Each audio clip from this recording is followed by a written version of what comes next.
그리스도의 이름으로 기도하옵나이다. 아멘. 저희가 지금 사도행전을 묵상하고 있습니다. 2019년 들어서 저희가 사도행전을 묵상하면서 와, 감사하다. 교회가 가지고 있었던 원형이 뭐였는가, 이 말씀을 통해서 우리가 살펴보게 됩니다. 1장에 우리 주님이 승천하시면서 교회에 기다려라, 약속한 보혜사가 온다, 그리고 성령이 임하셨고, 그리고 교회가 만국을 향해서 어떤 사역을 해야 되는지 선포하고, 그 선포가 이제 성전에 올라가서 성전에 하나님의 임재가 있지 않고, 성전이 이제는 유통기한이 끝났고, 그 곁에 솔로몬 행각에서 활동하고 있고, 사람들에게 큰 말씀으로 함께 나누고 있는 교회가 이동하는 성전이 되었다. 사도행전 3장에서 4장에서 우리가 살펴봤습니다. 그리고 나서 5장에 이르면 이렇게 잘하는 사역에 찬물을 끼얹는 것 같은, 우리가 지금 소위 사도행전을 몇 번 읽어본 사람에게는 아나니아와 삽비라 사건으로 기억하는 그 본문에 우리가 도달하게 됩니다. 갑자기 이건 뭔가, 이건 교회에 어떤 메시지를 전달하고 있는 건가, 이런 생각이 들죠. 이 본문을 사용해서 교회에 오래 다니셨던 분들은 어떤 메시지를 그동안 들어왔냐면, 이게 헌금을 떼어 먹으면 죽는다, 이런 메시지로 여러분들이 받았어요. 죄송합니다. 제가 너무 노골적으로 얘기했죠? 이렇게 해야 빠르니까 제가 그냥 말씀드렸습니다. 헌금을 떼어 먹거나 드려야 될 약속한 헌금을 드리지 않으면 죽는다, 이런 메시지로 그동안 교회에 통용되었던 말씀입니다. 먼저 단도직입적으로 결론부터 말씀드립니다. 이 말씀은 헌금을 떼어 먹으면 죽는다, 이렇게 사례로 드는 말씀이 아닙니다. 무엇을 위한 말씀입니까? 이 말씀을 통해서 주님께서 누가를 통해서 말씀을 기록하고 우리에게 전달하려고 하시는 방식은 뭐냐면, 교회가 추구하는 바가 무엇인가, 교회는 무엇을 위해서 살고 어떤 방향으로 걸어가는가, 그것을 분명히 하기 위해서 이 메시지를 우리에게 던지고 있다는 것이죠. 누가복음의 저자이고 그의 두 번째 책인 사도행전에서 누가가 우리에게 던져주는 메시지는 하나입니다. 교회가 무엇을 추구하냐? 교회는 하나님을 향해 온 마음을 드리는 것을 추구한다. 이게 오늘 본문 안에 나타난 결론적인 메시지입니다. 아나니아와 삽비라가 어떤 사람이었을까? 문맥을 통해서 우리가 유추해 볼 수 있어요. 이 사람들은 그냥 얼핏 나와서 나중에 합류하게 된 3,000명, 5,000명 중에 일부가 아니었던 것으로 보입니다. 이들은 처음부터 주님을 따라다녔던 120 문도 중에 속했던 제자가 아니었을까, 그렇게 추정해 보게 됩니다. 그러니까 그 앞에 4장에 나왔던 사람들의 헌신을 충격을 받아서 본인도 헌신해야 되겠다고 작정을 한 거죠. 그래서 어떻게 합니까?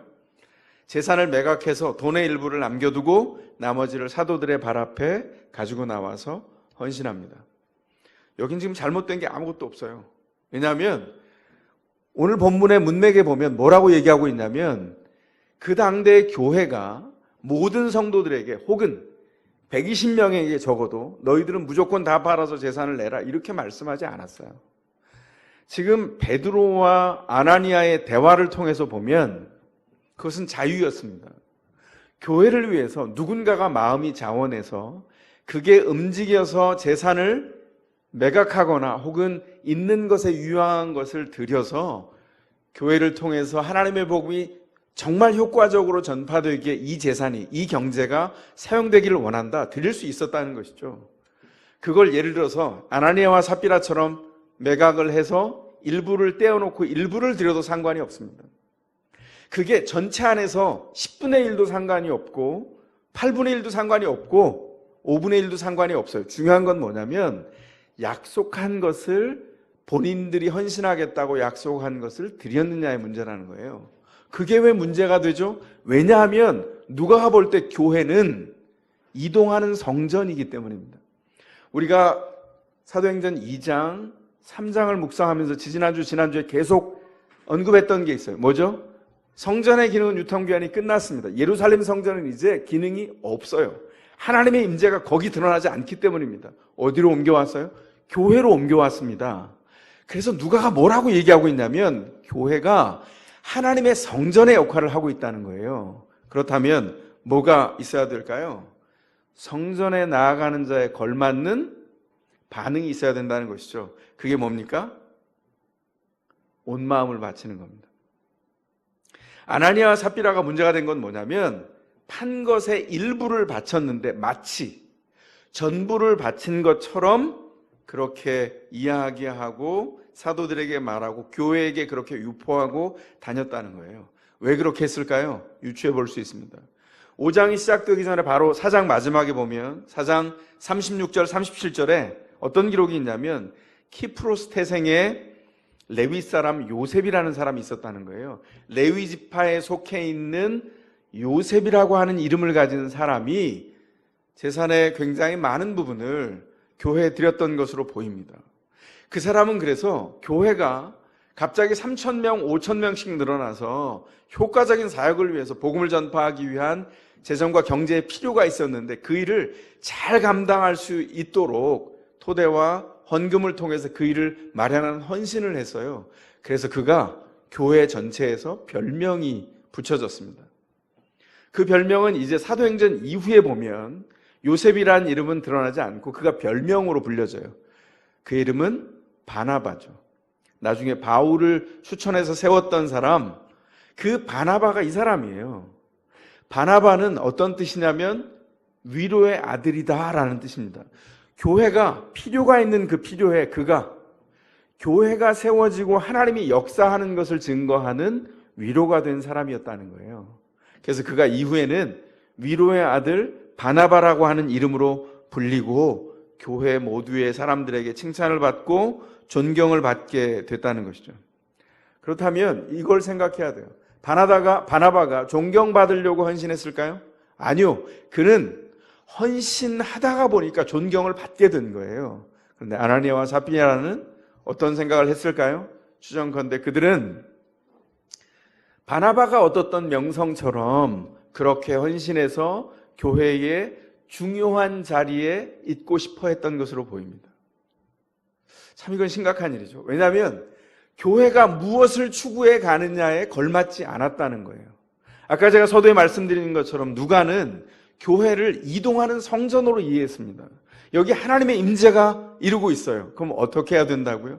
성전에 나아가는 자는 구약에 보면 대제사장부터 수종드는 모든 사람까지 준비해야 되는 게 있었죠. 그게 뭐냐면 거룩함을 준비해야 합니다. 대제사장이 1년에 한 번 대속죄일에 지성소에 들어갑니다. 뭘 하죠? 그 안에서 모든 백성을 대신해서 그 백성들의 죄를 사하는 일을 해요. 근데 대제사장이 거룩함을 준비하지 못하고 그 지성소에 들어가면 하나님은 아시죠? 그가 거기서 즉시 죽어서 나올 수 있었습니다. 근데 그거 지성소에 들어가서 그를 꺼내려고 하는 사람도 영역을 밟기만 하면 죽었어요. 왜냐하면 거룩함이 가지고 있는 중요한 속성 때문이죠. 여기까지 얘기하면 이런 생각이 들 겁니다. 두렵다. 예, 그것은 경외하고 두려워할 일입니다. 중요한 건 대제사장이 그랬으면 나머지는 돌아볼 필요도 없죠. 제사장들, 레위 사람들, 그리고 성전에 수종드는 느디님 사람들, 성전을 드나들던 속죄를 위해서 제물을 가져왔던 모든 백성까지 성전을 생각하면 거룩함을 준비해야 된다는 것이죠. 누구도 예외가 없었어요. 그렇다면 질문이 생기죠. 하나님 앞에 거룩함을 준비하는 건 어떤 걸까? 그 거룩함을 준비한다는 것은 결점이 하나도 없는 무결점 인간으로 준비돼서 나아간다는 뜻이 결코 아닙니다. 만약에 어떤 사람을 무결점 인간으로 만들어서 성전에 나오게 했다면 성전은 원래 만들어지지도 않았어요. 성전이 왜 만들어졌죠? 하나님이 죄가 있는 너무나 흠이 많고 약점이 많고 죄 가운데 넘어져 있는 백성들에게 속죄할 수 있는 관계를 새로 열어놓을 수 있는 채널을 하나 만드신 거예요. 너희가 죄를 가지고 나한테 나오지만 그 죄를 사하여 주겠다. 그렇다면 성전에 나아갈 때 준비하는 거룩함은 도대체 무엇입니까? 무결점 인간은 이 땅에 단 한 사람도 없어요. 결점투성입니다. 그런데 어떻게 거룩함을 준비합니까? 그 거룩함은 결점이 많은 사람이 결점이 있는 그대로를 가지고 나와서 하나님 앞에 무언가 다른 것을 준비하는 것이죠. 예수님은 이걸 사역하시면서 제자들에게 가르치기 위해서 이렇게 말씀하셨어요. 나와서 기도하고 있는 두 사람을 보았습니다. 그 두 사람은, 한 사람은 바리새인이고 한 사람은 세리였어요. 세금을 뜯어내는 로마의 앞잡이 노릇을 하는 세리와 바리새인, 종교적인 모든 열심으로 기도하고 훈련되고 말씀을 달달 외우는 사람, 두 사람이 기도를 하는데요. 바리새인은 서서 하늘을 향해 고개를 쳐들고 손을 하늘을 향해 벌리고 큰 소리로 기도했습니다. 옆에 있는 세리를 한 번 째려보면서, 두 번 째려보면서 계속 기도했어요. 뭐라고 기도했냐면, 하나님 감사합니다. 저는 저 세리와 같지 않음을 인하여 감사합니다. 저는 박하와 근차와 회양에 11조를 늘 드렸고, 그리고 일주일에 2번 금식했나이다. 그렇게 크게 낭낭하게 기도하고 있는 그 옆에서 세리는 어떻게 기도했다고요? 고개를 쳐들지도 못하고 본인의 죄에 눌려서 머리를 다리 사이에 박은 채로, 하나님, 저는 죄인입니다, 끊임없이 눈물로 기도했습니다. 예수님이 그 일을 보게 한 다음에 제자들에게 말하죠. 하나님이 저 세리의 기도를 들으셨느니라. 뭘 얘기하고 있는 거죠? 하나님 앞에 나아가는데 거룩함을 누가 준비했죠? 종교적인 관행으로 다 지킨 바리새인이 아니라 세리가 지켰다고요. 세리가 준비한 것이 무엇입니까? 그것은 흠이 많은 인생을 그대로 가져오되 온 마음을 주님 앞에 드린 거예요. 주님이 성전에 나오는 모든 사람들에게 요구하는 게 뭐냐면 그 온 마음입니다. 나누어지지 않은 마음. 옛날 번역 성경으로 하면 전심, 나누어지지 않은 마음을 주께서 요구하신다는 겁니다. 그래서 하나님 앞에 나아가는 우리가 준비해야 될 거룩함이 무엇이냐? 그것은 무결점 인생이 아니라 흠결이 많지만 있는 그대로를 하나님께 가지고 나와야 내 인생에 해결이 있다고 생각하는 하나님께 드려진 온 마음, 그것이 주님께서 원하는 거라는 것이죠. 그래서 하나님을 향하여서 온 마음을 드리는 사람은 하나님의 의도를 생각하게 돼요. 비유컨대 진짜 사랑하는 사람은 그 사랑을 어떻게 확인하죠? 진짜 상대방을 사랑하는 사람은 상대방의 마음을 헤아려요. 그 사람이 뭐가 필요한지를 알고 그것을 채워줍니다. 그것을 사랑이라고 하는 것처럼 하나님 앞에 성전에 나오는 모든 백성들이 어떤 마음을 준비해야 되냐면, 하나님이 정말 내 인생에 요구하는 게 뭘까? 그것이 단지 돈일까? 이 돈은 무엇을 상징할 때 하나님 앞에 드려지냐면, 하나님이 내게 모든 경제적인 필요를 채우셔서 이 소유를 주셨사오니 그 일부를 주님 앞에 드립니다. 그 마음이 담길 때 그 헌금을 받으세요. 그것과 아무 상관없는 헌금, 그것은 사실은 온 마음과 상관이 없다면, 나누어졌다면 그것은 아무것도 아닌 것이죠. 그래서 성전 안에 드려지는 가장 중요한 문제가 무엇이었냐? 먼저 거룩함으로 준비하는 것인데 그것은 온 마음을 드리는 문제였다는 것이죠. 그래서 성전으로 나아갈 때 하나님의 임재를 경험하는 사람들의 공통점이 무엇이냐? 그것은 온 마음을 가지고 그 인생을 들여서 나아갔다는 겁니다. 이건 구약에서부터 성경에 그 예가 넘쳐납니다. 그러나 제가 오늘 우리에게 있는 사도행전 5장의 이 말씀과 관련돼서 한 가지 예만 들어보겠습니다. 그 예는 구약 여호수아서 6장과 7장 사이에 있습니다. 이거 어떤 내용이죠? 모세를 통해서 이스라엘 백성을 노예 가운데 구원하여서 40년을 훈련하셨어요, 광야에서. 그리고 모세에게 말씀하시죠. 너는 약속의 땅에 들어가지 못한다. 그래서 모세가 그 모압 평지에서 이스라엘 백성들을 모아놓고 3번의 설교를 해요. 그게 신명기라고 말씀드렸습니다. 그리고 나서 이제 여호수아가, 모세의 계승자 여호수아가 맨 앞에 서서 제사장이 법궤를 메고, 그리고 가장 그것도 건너가기 어려운 요단강의 추수 때, 우기의 끝, 요단강이 범람해서 사람이 발을 놓으면 쓸려갈 수밖에 없는 그런 요단강을 믿음으로 그 강에 발을 넣었을 때 홍해가 바다가 갈라져서 마른 땅처럼 지나가게 하셨다고 한 것처럼 그들이 그 요단강을 마른 땅처럼 밟고 지나가서 가나안 땅으로 들어갑니다. 하나님의 역사가 있었죠. 근데 그 다음이 문제예요. 그들이 만난 1교시 문제가 뭐였냐면 상상할 수 없는 적을 마주친 겁니다. 그게 어디였냐면 여리고성이었어요. 여리고성은 고고학적인 발굴에 의하면 그 당대의 무기로는 절대로 무너뜨릴 수 없는 성이었어요. 난공불락의 성. 성의 두께가 어마어마하게 두꺼웠고요. 그리고 그 안에 발굴된 유적들을 보면 얼마나 문화적으로 발달되어 있었는지를 보게 합니다. 그 안에 그 당대에 유행했던 것들이 있었어요. 그 주변에 있는 나라들에서 무역을 통해서 명품들을 소유한 귀부인들이 있었던 것으로 보입니다.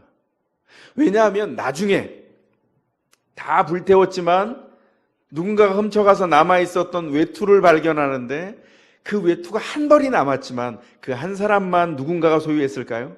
보편적인 현상이었을 것으로 보입니다. 뭐라고 되어 있냐면 신할산 아름다운 외투 이렇게 되어 있어요. 신할 어디서 들어보지 않았습니까? 신할 어디서 들어봤죠? 예. 창세기 11장에 보면 바벨탑을 쌓아 올린 그 땅이 신할 땅이에요. 바벨론 가장 그 당시에 문명화되었고 도시국가가 처음 발생했던 그곳에서부터 이게 유래했다는 거예요. 거기서부터 수입됐습니다. 그 안에 성을 왜 그렇게 두텁게 쌓았어요? 외부와 상관없이 우리는 우리끼리 잘 먹고 잘 살겠다. 안전하고 곡식을 비축해 두어서 우리가 얼마든지 스스로 생활을 영위할 수 있는 것을 준비하겠다. 이런 상징이 그 성 안에 들어 있습니다. 그래서 어떤 사람은 고대 도시국가가 성을 쌓기 시작한 것은 창세기 4장에 나와 있는 가인으로부터 기원을 찾기도 합니다. 가인이 어떻게 떠나서 성을 쌓죠? 여호와의 눈을 떠나서 그리고 에덴 동편으로 가 놋이라고 하는 땅에 이르러서 도시국가를 만들어요. 그게 도시의 시작입니다. 그래서 이 여리고라고 하는 그 당대에 가나안 칠족속이 가진 성 중에 가장 강력하고 아무도 넘볼 수 없었던 그 성에 이르러서 그 성을 어떻게 할 것인가? 하나님이 명령한 것은 무엇입니까? 그 성을 무너뜨리는 거예요. 왜 무너뜨려야 하죠? 하나님은 400년을 기다렸습니다. 창세기 15장에 보면 아브라함에게 이렇게 말씀하시죠.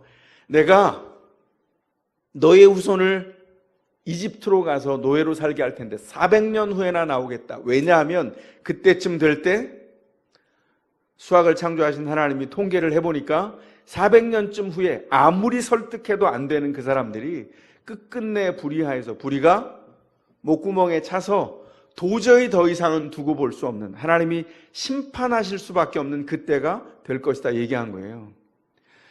창세기에서부터 하나님의 법칙이 있습니다. 그게 뭐냐면 땅이 인간의 피를 받으면 땅이 하나님께 신고를 해요. 하나님, 사람이 죽었어요.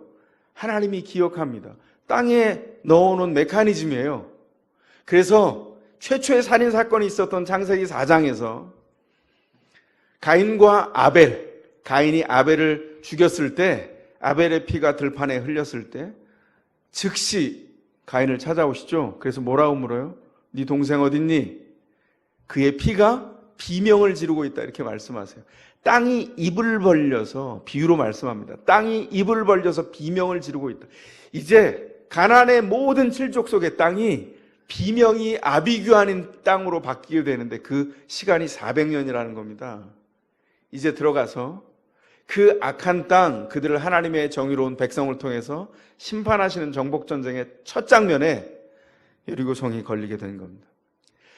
하나님이 이렇게 말씀하셨어요. 그 성을 무너뜨리고 하나님의 정의를 세우는 거예요. 어떻게 무너졌어요? 말도 안 되게 무너졌죠. 7바퀴를 돌고 그리고 성 그 자체가 와르르 와해됐어요. 이게 고고학적인 발견을 통해서 사람의 손이 아니라 외부의 침입을 통해서 넘어가지 않고 그 반대로 넘어졌다. 이런 유추 해석도 있는데 어쨌든 간에 그 성은 말도 안 되는 신비한 하나님의 방법으로 넘어졌습니다. 그리고 하나님이 명령한 게 있어요. 그 여리고 땅에서 나는 그 하이테크가 너무 그 당대로 발달된 도시국가에서 나는 눈이 희둥그레지는 모든 것들 다 태워버려라. 기가 막힌 일입니다. 그걸 왜 태우죠? 아깝게? 왜냐하면 너희가 안전하고 너희의 먹거리를 주고 너희의 경제를 책임지는 것은 그 성이 아니라 하나님이라고 하는 것을 알려주기 위해서 그렇게 하시길 바라셨어요. 그래서 고고학적인 발굴에 의하면 그 성에 그 오래전 고대에 태워서 타다 남은 곡식이 나옵니다. 그것도 대량으로 발견된다고 해요. 그 당대 곡식은요, 그냥 먹거리인 곡식일 뿐만 아니라 그건 화폐로도 통용됐어요. 왜냐하면 굉장히 귀중했기 때문이죠. 그래서 이집트에는 정복한 국가에 가면 정복을 해서 거기서 전리품으로 얻은 곡식을 그것만 기록하는 기록관이 따로 있을 정도로 그걸 귀하게 여겼는데 그냥 태워버렸어요. 4가지만 남겼습니다. 금, 은, 동, 철. 요 금속만 남겼어요. 왜냐하면 그 고대에는요, 금속이 사실은 철이 금보다 귀했어요. 재련하기가 어려웠기 때문에. 그래서 금은 동철은 남겨서 주님의 창고에 넣게 해라. 나머지는 다 불태워버려라. 태워버렸습니다. 자, 여호수아를 비롯해서 그 누구도 개인적인 전리품을 가질 수 없었어요. 그 타락했던 여리고성을 심판하시는 하나님의 방법이었습니다. 그런데 그렇게 심판해서 넘어뜨렸는데 근데 문제가 생겼어요. 아간이라는 사람이 원래 하나님 앞에 모든 걸 태워서 드려야 되는 것의 일부를 가져다가 자기 장막 밑에다가 숨겨뒀습니다. 모든 것을 드린다고 할 때 히브리어로 이 전쟁의 속성을 뭐라고 말하냐면 헤렘의 전쟁이라고 말해요. 헤렘이 드려진다, 봉헌한다는 뜻입니다. 하나님께 봉헌된 전쟁이었어요. 지금 뭐가 좀 이상하죠, 그죠? 이게 하나님 앞에 드려지는 인생, 하나님의 임재가 있는 인생을 만들기 위해서 그걸 주님 앞에 봉헌하고 온 마음을 하나님께만 드리는 전쟁이었다는 거예요. 그런데 어떻게 됐다고요? 아간이 몰래 훔쳤습니다. 처음엔 아무도 몰랐어요. 그리고 아무 일도 일어나지 않는 듯 했습니다. 그 승리가 너무 대단해서, 왜냐하면 무너뜨릴 수 없는 성을, 어마어마한 군사력을 가진 그 성을 무너뜨렸거든요. 그리고 그 다음 성을 공략하게 됩니다. 그 다음 성은 진짜 조그만 성이에요. 여리고 성에 비하면 진짜 손톱 하나 움직여서 무너뜨릴 수 있는 그런 성이었다고 보게 된 거죠. 그래서 여호수아 7장 3절에 보면 군사들이 이렇게 말합니다. 모든 백성들이 다 올라갈 필요가 없습니다. 그냥 한 2, 3천 명 올라가면 됩니다. 모든 백성이 그 성을 치느라고 수고할 필요가 없습니다. 성 안의 사람도 한 움큼입니다. 이렇게 보고해요. 틀린 보고가 아닙니다. 이거 맞는 보고예요. 문제가 뭐냐면 여리고 성에서 승리를 얻은 다음에 군사들이 급격하게 집중력이 떨어진 것을 보게 됩니다. 정복전쟁에 임하는 자세가 달라졌어요. 온 마음으로 헤렘, 주님 앞에 봉헌하는 전쟁이 아니라 그냥 뭐 조금 갔다 오면 되겠네요. 그리고 일단의 사람들이 3천 명이 올라갔어요. 어떻게 됐습니까? 아이성에서 사람들에게 패퇴해서 사람들이 죽고 다치면서 밀려와서 공포를 가지고 돌아왔어요. 그 보고를 듣고 여호수아가 즉시 한 일이 뭡니까? 여호수아가 기도했어요. 하나님, 이 상황이 어떻게 된 겁니까? 왜냐하면 알 수가 없었기 때문에. 근데 하나님이 응답하시죠. 뭐라고 응답하십니까? 전리품을 다 태우거나 주님 앞에 드려야 되는데 그렇게 하지 않은 도둑놈이 있다. 훔쳐간 사람이 있다. 그래서 여호수아 7장 13절에 여호수아가 백성들에게 거룩함을 명령합니다. 그 거룩함은 어떤 거냐면 너무 간단하지 않아요? 여호수아 앞에서 하나님 말씀하시는데 말씀하시면서 그게 누굽니까? 아간이다 이렇게 말씀해 주시면 되는데 그렇게 안 하시고 너희가 찾아라. 왜 그렇게 했을까요? 신앙은 철저히 과정입니다. 실패하고 넘어졌어요. 그럼 회복하는 과정이 필요해요. 그가 스스로 깨닫고 무엇이 잘못되었는지, 왜 우리가 걸어가는 길이 잘못됐다면 무엇이 잘못되었고 무엇을 고쳐야 되는지, 어떻게 새 길을 가야 되는지 알아야 되거든요. 온 공동체가 기도하면서 그 사람을 구했습니다. 물론 신속하게 이루어졌어요. 그 지파 중에 뽑혀져서 아간이라는 것이 밝혀졌어요. 그가 무엇을 훔쳤는지를 이야기했습니다. 자백했어요. 뭐죠? 아까 말씀드린 신할산 명품 외투 한 벌, 은 200세겔, 그 다음에 금덩이 50세겔 나가는 금덩이 하나, 이 3가지를 장막 밑에다가 숨겨놨어요. 가봤더니 정말 그것이 있었습니다. 어떻게 했습니까? 그 공동체가 추구하는 것과 반대되었어요. 그래서 그를 데리고 나아가서 그를 심판하게 되죠. 골짜기에 끌고 가서. 그의 가족들도 그날, 그의 재산도 모두 소멸되어 버렸습니다. 우리가 알고 있는 아골 골짜기가, 그 죽음의 골짜기가 이렇게 생겨났습니다.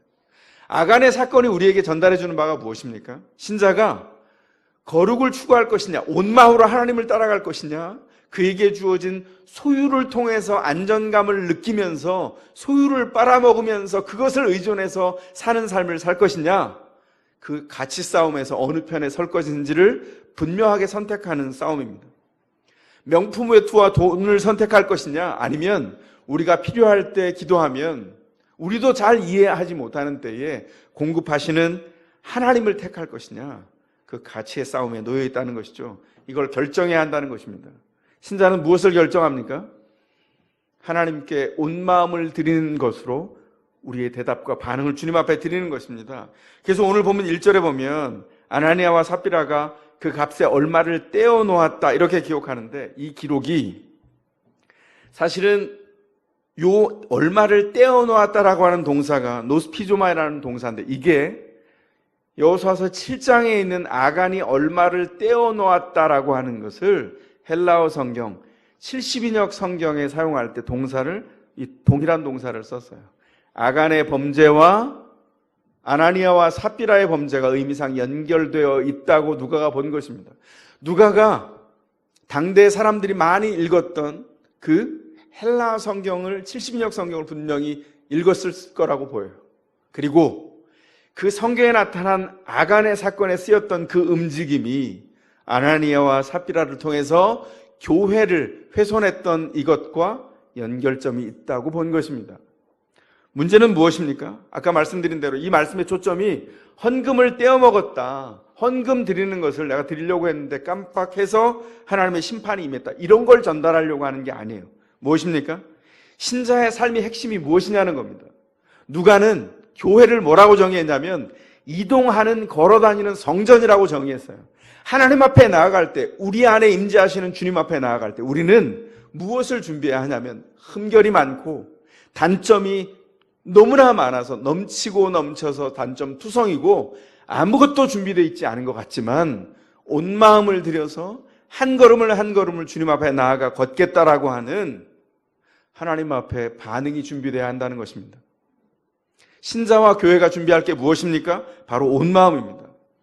헌금은 신자가 드려야 될 기본 의무죠. 저도 믿음을 배울 때 예수를 영접하고 제 청년 시절의 초반에 11조가 제일 힘들었어요. 왜냐하면 제가 그때 하나님이 일을 주셨는데 그 일이 너무 잘 됐거든요. 아르바이트인데 아르바이트가 사업처럼 됐어요. 11조를 처음에 드리는 건 쉬웠거든요. 이게 수입이 배로 계속 뛰는 거예요. 그러니까 11조를 드리려니까 맨 처음에 벌었던 돈보다 11조가 더 많아졌어요. 중간에 제가 한 2번 정도 갈등했습니다. 이거 너무 많은 거 아니야? 네, 하나님이 그 유혹과 시험을 넘어가게 하셨어요. 그리고 제가 이 자리에 서게 하시려고 그렇게 하셨는지 모르겠습니다. 하나님 앞에서 헌금을 드리고 11조를 하고 약속한 헌금을 드릴 때 그 안에 들어있는 메시지가 뭐냐면 이 모든 것이 하나님께로부터 왔으니 내가 이 일의 일부를 주님 앞에 드립니다. 주님께서 내 삶을 인도합니다. 그것을 11조를 훈련하는 것을 통해서 분명히 알게 하셨어요. 그래서 헌금은 신자가 가지고 있는 기본적인 의무입니다. 그러나 중요한 건 이런 거죠. 출발하는 동기가 온 마음이냐 하는 거예요. 어떤 분들은 이렇게 따집니다. 아니 그러니까 11조를 할 때 세금을 떼기 전에 해야 돼요? 세금을 뗀 다음에 10분의 1이에요? 이렇게 물어요. 저도 여러 번 제가 질문을 받았습니다. 제가 뭐라고 대답할 것 같으세요? 11조는 기본이에요. 거기서부터 시작인 겁니다. 그래서 어떻게 해야 된다고요? 넉넉히 주님 앞에 드리세요. 나중에 고린도후서에 보면 이건 제가 이렇게 말하면 어린애들이 이렇게 말해요. 아, 목사님이 저렇게 강조하는 이유는 교회 헌금을 목사님이 다 가져가신다, 이렇게 말하는 아이들이 있습니다. 더샘물교회 더더군다나 그렇지 않고요. 재정을 공평하고 건강하게 쓰기 위해서 원리도 적용하고 실제로도 실행합니다. 어쨌든 간에 그 일들이 보이지 않는 곳에서 우리의 일상을 지배합니다. 후하고 넘치도록 드리는 거예요. 그래서 고린도후서에 보면 뭐라고 얘기합니까? 너희가 후히 하나님 앞에 드린 사람을 후히 갚으시겠다, 이렇게 말씀하시는데 그 후히가 넉넉히 드리는 걸 얘기해요. 넉넉히. 헌금은 그래서 기본적인 신자의 의무지만 가장 중요한 출발과 궁극은 무엇입니까? 어떤 마음으로 그것을 드렸느냐는 거예요. 온 마음으로 주님 앞에 드렸느냐, 주님은 그것을 우리를 통해서 받으십니다. 제가 이 말씀을 준비하다가 정말 새까맣게 까먹었던 23년 전에 제 안에 있었던 이야기가 떠올랐습니다. 함께 나누려고 합니다. 23년 전에 제가 청년들을 맡아서 사역을 하고 있었는데, 제가 맡았던 청년들과 상관없이 외부에서 청년들이 선교사로 훈련받기를 원하는데 훈련해 주실 수 있습니까? 이런 요청이 들어왔어요. 그래서 소수의 형제들을 그렇게 하기로 하고 그 형제 자매들과 함께 그 훈련을 시작했습니다. 어떻게 했을까요? 저희 집에 와서 보통 일주일에 한 번 모이면 보통 한 4시간 정도 공부를 하거나 식사도 같이 하는 시간을 보내다가 2주에 한 번 정도는 잠도 같이 잤습니다. 저희 집에서. 밤새 토론하기도 하고 준비도 했어요. 근데 그 모임이 시작될 때 전제가 있었어요. 그게 뭐냐면 각자 속해 있는 교회에 11조는 드린다. 경제를 공유하는 공동체를 실험해 보기로 한 거예요. 모두가 동의했습니다. 각자 속해 있는 교회에 11조를 드린다. 그리고 또 다른 11조를 이 공동체에 드리는데 그 11조와 그 다음에 아르바이트를 하거나 직장에 들어갔을 때 첫 번째 월급은 첫 것을 여기에 들여서 함께 쓴다. 회계를 정해놨습니다. 그리고 이 헌금은 어떻게 쓰이냐면 이 공동체에 속해 있는 사람이 필요가 있을 때 그의 필요에 상응하도록 쓰는 거예요. 누군가가 이런 필요가 있다 이렇게 말하면 모든 사람들이 타당하다. 그럼 그 사람에게 그 돈을 지원하는 겁니다. 가령 예를 들어서 간단한 건 안경이 부러졌어요. 콘택트 렌즈가 나갔는데 당장 돈이 없습니다. 그러면 신청해서 거기서 돈을 받아서 서포트를 해주는 거예요. 어떤 사람이 등록금을 낼 수 없어요. 학교 다니는 사람도 있었으니까. 그럼 그 사람에게 등록금을 지원해 주는 겁니다. 돌려받지 않고 그 안에서 쓰도록 했어요. 2달 정도가 지났는데 한 자매님이 찾아왔습니다. 면담을 하자 그래서 만났어요. 만났는데 앉자마자 우는 거예요. 그래서 왜 우나 나중에 자초지종을 들어보니까 아르바이트를 해서 첫 번째 수입이 생긴 겁니다. 그런데 공동체에 가져올 수가 없었어요. 왜냐하면 집이 너무나 그때 힘겨웠거든요. 그래서 어머니에게 그 돈을 갖다 드렸다는 거예요. 그러면서 막 우는 거예요. 가져오지 못해 죄송하다고. 그래서 제가 그랬어요. 자매, 바로 이 훈련을 하기 위해서 우리가 한 건데 그건 마땅히 어머니에게 드릴 게 많네. 잘했어요. 그 실험을 저희가 6개월을 하고 끝났습니다. 6개월 동안 선교사 훈련을 하고 경제적으로 함께하는 훈련도 했어요. 그런데 그것은 의미 있었어요. 어떤 면에서 의미 있었냐면 결국 공동체가 만들어주는 핵심이 뭐고 출발점이 뭐고 궁극적인 목표 지점이 우리가 가려고 하는 지점이 뭐였냐, 어떤 거였냐, 우리가 추구하려는 것이 온 마음을 하나님 앞에 드리는 겁니다. 그 하나님 앞에 온 마음을 드릴 때 사람이 그 안에 품겨지게 되죠. 그 사람의 상황은요 너무 다양합니다. 그때 그 자매는 정말 찢어질 듯 가난했어요. 그걸 드러내지 않았죠. 그가 힘겨워할까 봐. 그러나 그 모든 상황의 다름에도 불구하고 예수의 이름 때문에 온 마음을 드린 것 때문에 우리가 서로 충분하게 이해할 수 있었어요. 그게 우리가 얻은 궁극적인 소득이었습니다. 너무나 감사했어요. 온 마음을 드리는 것. 하나님께 온 마음이 드려질 때 하나님은 우리에게 우리가 원하는 것, 우리에게 꼭 필요한 것을 우리에게 더해 주신다고 말씀합니다. 우리가 잘 알고 있는 마태복음 6장 33절 뭐라고 말합니까? 그러므로 너희는 먼저 하나님의 나라와 하나님의 의를 구하라. 그리하면 거기에 모든 것을 더하여 주시리라 주님께서 약속하셨습니다. 우리가 먼저 해야 될 것은 뭐죠? 더하여 주신다고 필요한 걸 채워주신다고가 아니라 하나님의 사람들은, 교회에 나오는 사람들은 어디에 집중하냐면 너희는 먼저, 그 먼저에 집중합니다. 모든 신자들이 마음에 담아야 될 것이 뭐냐면 먼저 하나님께 그 마음을 드리는 겁니다. 모든 삶의 판단에 있어서 인생의 우선순위 1번이 하나님이라는 거 하는 것을 분명히 하는 것이죠. 그래서 사도행전의 저자였던 누가, 그가 첫 번째 썼던 책인 누가복음 12장 33절 34절에서 우리 주님께서 우리에게 하셨던 말씀을 이렇게 기록하고 있습니다. 너희 소유를 팔아 구제하여 낡아지지 아니하는 배낭을 만들라. 곧 하늘에 둔 바 다함이 없는 보물이니 거기는 도둑도 가까이 하는 일이 없고 좀도 먹는 일이 없느니라. 너희 보물이 있는 곳에 너희 마음도 있느니라. 이 말씀은 헌금을 하라는 명령이 아니라 삶을 먼저 하나님께 드리라고 하는 복음입니다.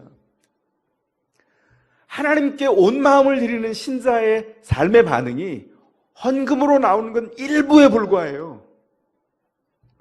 남편과 아내가 서로를 사랑하여서 서로를 바라볼 때 남편이 분리수거한 쓰레기를 갖다 버려줘요. 고마운 일이죠. 그러나 분리수거만 한다면 그건 좋은 남편이 아니죠. 거기에 뭐가 들어있어야 돼요? 분리수거를 함께 참여하는 아내를 배려하고 사랑하는 마음이 거기 같이 있는 거죠. 사실 요즘은 배려도 아니에요. 그건 당연히 같이 해야 돼요. 누가요? 힘 남는 사람이. 힘 남아서 같이 하는 겁니다. 왜요? 왜냐하면 생활을 함께하고 생활을 같이 책임지고 아이들을 같이 양육하는 가정의 일원이 되었기 때문에. 중요한 건 뭐냐면 온 마음이 어떻게 드려지느냐가 중요한 거죠. 가정에서도 이와 같습니다. 교회는 질서가 어떻다고요? 하나님께서 그 온 마음을 우리를 통하여 받으시기를 원하신다는 것이죠. 바나바에게 있어서 그의 신자된 본분은 무엇입니까? 하나님께 온 마음을 드리는 거였어요. 사도 베드로에게 참 교회의 싸움은 어떤 싸움이냐면 온 마음을 드리느냐 아니면 나누어진 마음으로 남겨져 있느냐 했어요. 그래서 아나니아에게 뭐라 그럽니까? 네가 재산을 팔아서 네가 마음대로 결정할 수 있지 않았느냐. 그걸 얼마를 주든 상관이 없었는데 왜 속였느냐? 그 속인 것은 사람을 속인 것이 아니라 하나님께서 임재하시는 성령의 코이노니아를 속였어요. 그러므로 죽음이라고 하는 결과를 가져오게 되었다는 것입니다. 온 마음을 드리느냐 아니냐의 싸움이 신자와 교회의 싸움이에요. 그래서 초대교회는 그 거룩함을 추구하는 그 코이노니아를 통해서 그 거룩함의 영광을 누리는 이동하는 성전으로 살았어요. 여러분은 이곳을 뭐라고 여깁니까? 여기는 성전이 아니에요. 여기는 더샘물 교회가 모이는 예배당입니다. 이 건물은 아무 일도 하지 않아요. 누가 일합니까? 이동하는 성전은 누구이죠? 건물이 아니에요. 이 건물이 작든 화려하든 그것은 어떤 것도 자랑할 것이 아니에요. 하나님이 이 땅에서 자랑하며 희망을 두시는 것은 바로 여러분의 인생입니다. 연약하디 연약해 보이는 여러분의 한 사람의 인생, 여러분의 가정, 여러분이 그렇게 일상을 소중히 여겨서 자녀를 돌보는 그 봄, 하나님이 거기에 희망을 거셨다고요. 하나님께서 작아 보이는 우리 일상의 목적을 잃지 않고 그 일을 씨름하고 분투하는 중에 하나님의 목적에 맞도록 그 길을 걸어가는 우리를 통해서 교회의 영광을 드러내시겠다고 약속하셨어요. 우리가 사는 일상 현장에 이웃들이 있습니다. 그들에게 우리를 과시할 필요는 없어요. 그러나 그들이 보고 저 사람은 무엇 때문에 저렇게 웃지? 뭐가 힘이 있어서 저렇게 사는 거야? 이 질문이 나와야 합니다.